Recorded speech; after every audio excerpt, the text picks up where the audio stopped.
Emisiune susținută de Candy Hoover România. Tâmplărie Alumil, eficiență termică și confort. Inovo, mobilier premium, încălzire prin pardoseală Neoter de la Teraplast.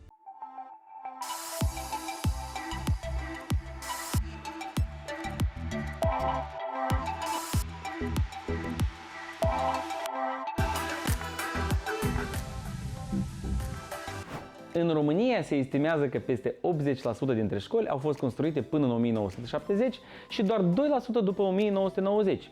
Mediul construit al școlilor din România rămâne cu mult în urma procesului educativ găzduit, iar procentul unităților care nu au bibliotecă, laborator sau sală de sport este de aproximativ 70% din numărul școlilor din mediul rural. Arhitectura joacă un rol esențial în procesul educațional, iar astăzi la Casa Magazin vă explicăm de ce. Bună dimineața și bine v-am regăsit! Eu sunt Victor Grosu și vă invit alături de mine în următoarele 30 de minute. Dar mai întâi, haideți să vedem subiectele ediției. Astăzi la Casa Magazin. IFA Berlin, electrocasnicele viitorului. În vizită acasă la un designer de interior. Proiect unic în Europa. Arhitectura experiment pentru o educație mai bună. Cuptoare care îți spun ce ingrediente să alegi, frigidere care pot comanda pe internet sau îți pot spune ce elemente poți combina alături de vinul preferat. Nu este vorba despre filme SF, ci despre viitorul aparatelor electrocasnice, lansate la începutul lunii la cel mai mare târg de electrocasnice și aparatură din lume, IFA Berlin. Pe măsură ce perspectivele consumatorilor se schimbă către o viață mai sustenabilă și marile firme producătoare de aparatură electrocasnică trebuie să își schimbe abordarea. Trendurile lansate anul acesta la IFA Berlin, cea mai mare expoziție de electronice de larg consum și electrocasnice din lume, vorbesc despre conectivitate și interconectare, dar și despre aparatura care utilizează inteligența artificială pentru a ne face viața mai ușoară. Sustainability is going far beyond just energy consumption, and we have been building 4 pillars. And the first one is data management. I mean, we have more than 6 million connected users today across Europe. And so we're managing a lot of data. We're managing a big data lake. We're managing a big data lake today, and we want to make sure that, all the data we're managing are very safely stored here. So we're going beyond GDPR. This corner is to explain our new Home Living app, Smart Home Living. It works with a TV that will interact with the people that step inside of the blue circles. If you step inside of the blue circle, it will pop up an information about the application, how it works, and some features.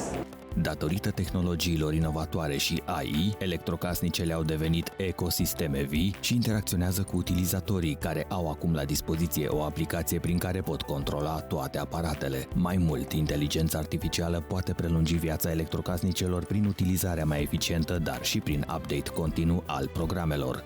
You download the app and you connect your appliances you have at home.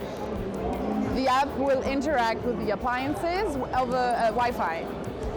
And you can manage your appliances, and also they manage themselves. If, for example, your appliance is about to need maintenance, it will pop up an information, so you can repair it before it breaks, so it's more economical. As well as the fridge, for example, it will know your habits, and it will develop a time management in order with less energy prices or more solar energy power that is available right now. AI is already everywhere in all our product categories. I will just give you some very simple example. The first one, our washing machine. With the own app you have today, you just need to take a picture of your laundry, and the own app will be advising you on what is the best cycle you should be using to have the best performance. We are able to keep our garments fresh up to 12 hours after the end of the cycle. You don't need to be at home to remove from the gasket, but you can leave it there, your garment, up to 12 hours. At the same time, we combine with our new tumble dryer with a patented technology that allows consumer to dry faster with less energy consumption. Aplicația este actualizată continuu și permite gestionarea aparatelor electrocasnice ale celor 3 mărci. Poate cel mai spectaculos produs pe care producătorul urmează să-l lanseze pe piață este cuptorul Bionic. Now, one of the latest products we will be launching in the coming month is the Bionic oven. And the Bionic oven will be an oven first with the biggest cavity on the market. The only oven having 7 layers in terms of cooking, but it will be full of sensors. A camera, temperature sensors here, and it will be detecting exactly what is the food you're cooking in your oven here, adapting the cycle here in order to have a perfect performance and the perfect results according to your taste, of course. Most important is bionic vision function, which is the fact that this product has a camera on board in the door of the product, and it's able to recognize the food inside the oven. It can recognize up to 35 recipes, and after recognizing the food, the technology is able to set the automatic right cooking cycle for any of these and stop cooking when the food is ready. Datorită inteligenței artificiale și a noilor tehnologii, acest producător oferă mai mult decât simple mașini de spălat, frigidere sau cuptoare. Electrocasnicele pot crea medii acasă la utilizator similare cu ecosistemele vii integrate într-o platformă de servicii. Acest lucru arată modul în care tehnologia poate avea un impact semnificativ asupra calității vieții, dar și asupra mediului înconjurător. Cum arată locuința unui designer de interior? Dana Marin ne-a primit la ea acasă și am descoperit o amenajare ca o vacanță, în care predomină stilul nordic cu influențe orientale. Să vedem despre ce este vorba. Un apartament ca un șir lung de vacanțe este casa designerului de interior, Dana Marin. Proiectul de amenajare a avut ca temă centrală atmosfera de vacanță și este un exemplu de utilizare a culorilor și texturilor într-un stil clar nordic cu influențe orientale. Locuința, aflată într-un bloc interbelic din 1937, are o dispunere circulară pe 102 metri pătrați și este compartimentată în 4 camere cu logie și balcon utilitar. Apartamentul a fost amenajat în stil nordic contemporan, cu influențe orientale și mediteraneene. Ne doream foarte mult un mood de vacanță, așa că fiecare cameră reflectă o altă vacanță în sine. Fiind un apartament fix găsit pe sufletul nostru, ne-am dorit să ne reflecte personalitatea foarte mult, la fel și culorile pe care le-am ales. În tot apartamentul predomină nuanțele de albastru îmblânzite de elementele textile în culori solare de accent și combinate cu mobilierul din lemn natural specific stilului nordic. Încă de la intrare, designul te transportă pe tărâmurile exotice ale Mării Mediterane. La intrarea în apartament avem un hall decorat și personalizat printr-un tapet Mind the Gap cu influențe marocane, iar cuierul vine în completare prin lemnul închis la culoare. Zona de zi este și ea o excursie continuă. Astfel, în living se continuă vacanța mediteraneană, pe când în bucătărie și dining designul vorbește despre confortul și simplitatea nordică. Aici, culorile principale folosite sunt nuanțele de albastru cu diferite baze completate de textilele cu dimensiuni mari în culori solare puternice, cum sunt draperiile galbene sau covoarele. Fiind un apartament circular, intrăm în zona de birou și de dining, unde regăsim țările nordice, atât prin cromatică cât și prin stilul de mobilier. Avem mobilierul custom-made din lemn de stejar, adică o masă extensibilă și un birou, pentru că noi lucrăm de acasă, iar decorațiunile sunt chiar nordice. Și am mai personalizat aici cu un tablou făcut chiar de mine, din vederi de prin vacanțe. În living s-a păstrat același stil de mobilier, astfel piesa statement este comoda TV care are colțurile rotunjite, la fel și canapeaua care oferă un accent de culoare în întreaga încăpere, accesorizate cu perne în ton cu anotimpul. Covorul iranian, lucrat manual și draperiile portocalii vin în completarea imaginii îmblânzite a tonurilor reci de albastru. În dormitorul matrimonial, atmosfera de vacanță la mare este dată de patul în 2 culori, precum și de draperiile, care iară sunt o aceeași combinație de nuanțe, dar în proporții diferite. Iar mobilierul este nordic, în lemn de culoare caldă. Baia matrimonială am personalizat-o cu mobilier din lemn de nuc, care a îndulcit atmosfera cu caracter oriental. Dormitorul copilului este o invitație la explorare și are ca temă centrală cortul, tipii și explorarea. Camera copilului am gândit-o pe tiparul metodei Montessori, să fie totul accesibil lui. Așadar, avem un pat pe jos, în formă de cort. Avem o etajeră din lemn natur, asemeni patului, care a fost făcută chiar de noi. Și mai avem mobilier de depozitare și biblioteca foarte utile, acestea fiind într-o variantă neutră. Ne-a ajutat să personalizăm foarte mult camera copilului decorațiunile. În bucătărie s-a păstrat același mobilier simplu, în stil scandinav, încălzit de autocolantul cu efect ceramic de inspirație portugheză și perdeaua galbenă. Loggia este o zonă de relaxare pe care familia o folosește în special diminețile și în sezonul rece și este perfectă pentru citit sau scris. Acest spațiu continuă vacanța în Portugalia, iar piesa centrală de mobilier este un balansoar.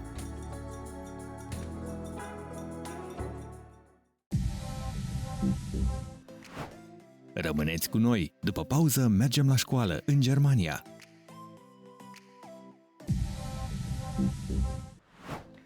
€5 milioane, o structură în formă de fagure de miere, a căror proiectare a fost bazată pe descrierile și nevoile copiilor. Mergem în Germania, unde vizităm o școală experiment, în care procesele educaționale sunt deschise și în relație directă cu spațiul construit în care se desfășoară.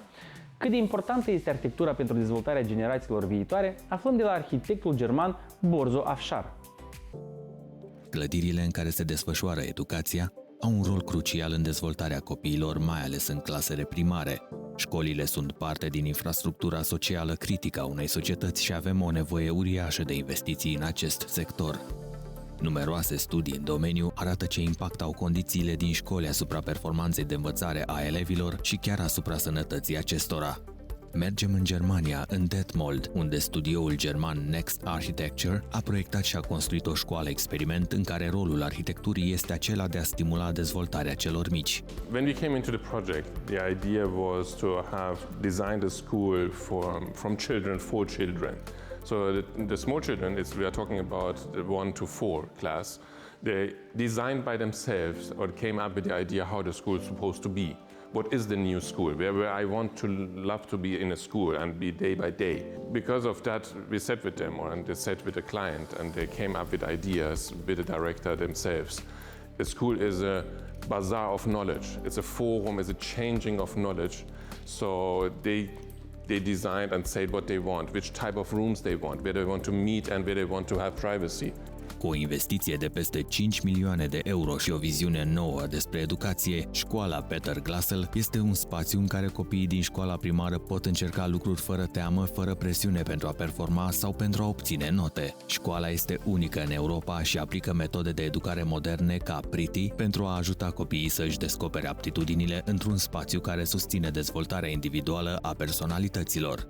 The design is not real. The architect is the children has done this design if you want, and there is a client who is very keen to have a perfectly done project, a building for children and with children.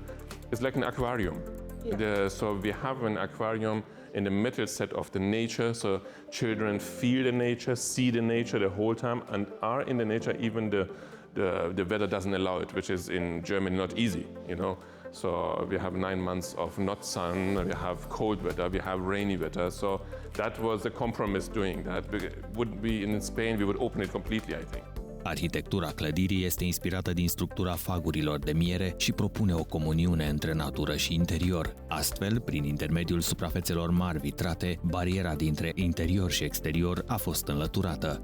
Designul spațiilor interioare este neutru, fără culori puternice, tocmai pentru a nu influența cu nimic copiii. The rest of the project was not easy because a lot of things are being hidden. You don't see it. Technicality is supposed not to be in the face of the children. They are supposed not to be distracted. So they want the walls has to be empty. So the colors and the life from children is being put in from themselves, not by us as an architect. The aim was that everything is from the nature for the children, so there is no material which could somehow damage anything, damage the nature and has any impact on the children. So it is mostly wood, It is mostly natural material, even the colors used. It is out of the potato starch is even used inside. Colors are not chemical. They're not chemical, exactly, not at all.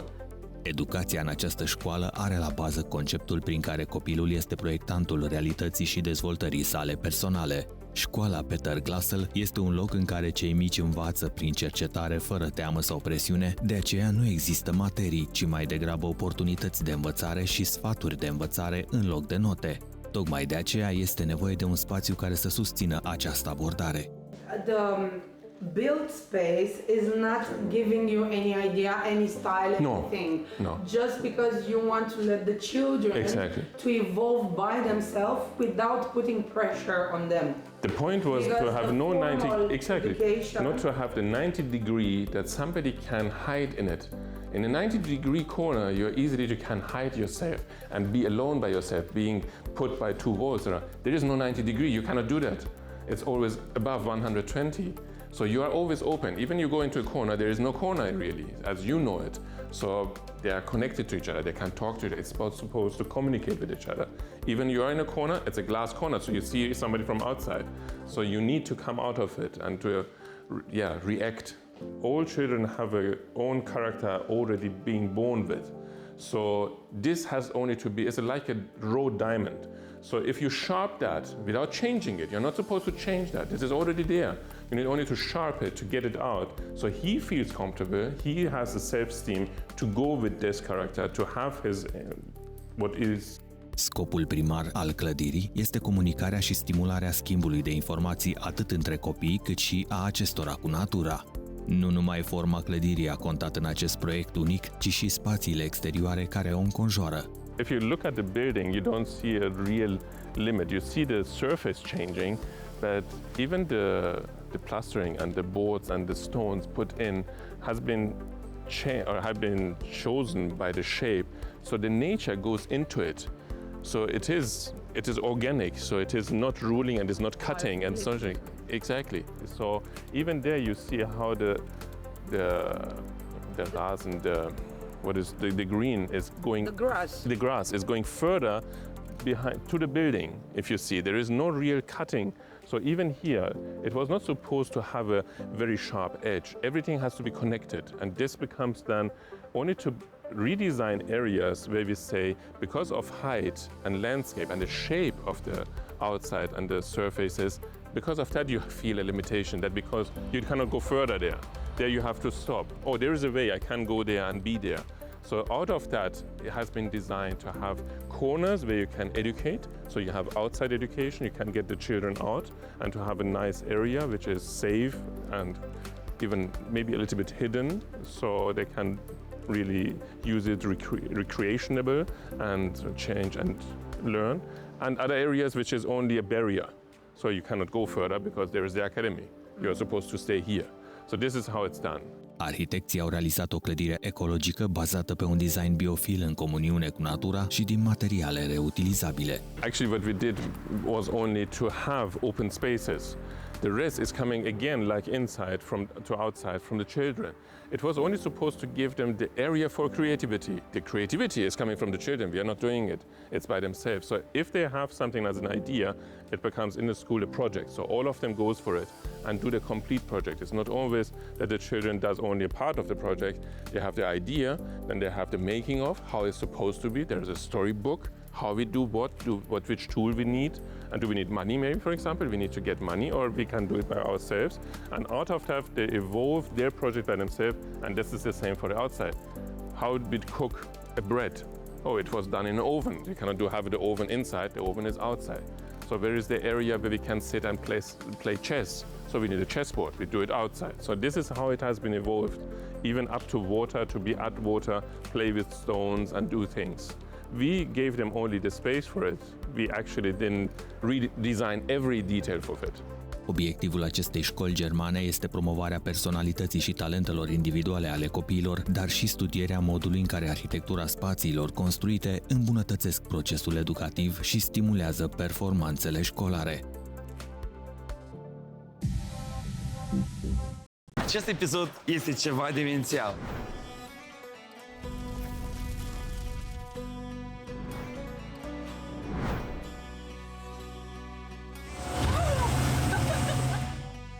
Deci noi acum mergem pe insula Murano, care se află lângă Veneția, unde se află cea mai veche, una cele mai vechi companii de producere a luminilor din lume. Deci ei aici, practic, iau cuarțul de o calitate super fină, îl cântăresc încă în varianta, atenție, veche, old style thinking, știi? Dar totul este pus la cântar, verifică, pun, mamă. Și de aici este centru și începutul procesului care practic se ia nisipul, se amestec, să primesc acele culori sau baza pentru culoare. E o poveste deosebită. Deci, practic, ei nu mai utilizează plumbul, pentru că el îți generează și îți dă posibilitatea să lucrezi materialul sau sticla suflată cu mai puține secunde. Și ei, efectiv, luptă pentru acele secunde, scoțând acest element de plumb, da? Pentru a permite meșterului să prelucreze sau să dea formă sau să lucreze mai decorativ. Într-așa mod să, cumva, vine și un design mai deosebit a acelei piese suflate. Efectiv, ei, după 700 de ani, nu te trimit pe tine, du-te băi la bibliotecă și citește ce e asta sticlă, cum se face, nu, stă-ți, povestește, că uite sticla, că uite plumbul, uite atenția pentru sustenabilitate, că meșterul poate să inhaleze mai mult substanță nocive și restul și stă și-ți povestește și spune acea poveste. Deci the story behind este totul și fiecare element și chiar după 700 de ani trebuie vândut. Am ajuns la finalul acestei ediții. Noi ne revedem la aceeași oră săptămâna viitoare, când venim cu multe subiecte exclusive, arhitecți și designeri internaționali, dar și cu proiecte și informații inedite. Vă mulțumesc că ați fost alături de mine și vă invit să ne urmăriți pe platformele de social media și pe site-ul casamagazin.ro. Pe mine mă găsiți pe conturile de social media Victor Grosu și pe vlog pe YouTube, unde urc periodic un video nou despre design interior. Follow and subscribe!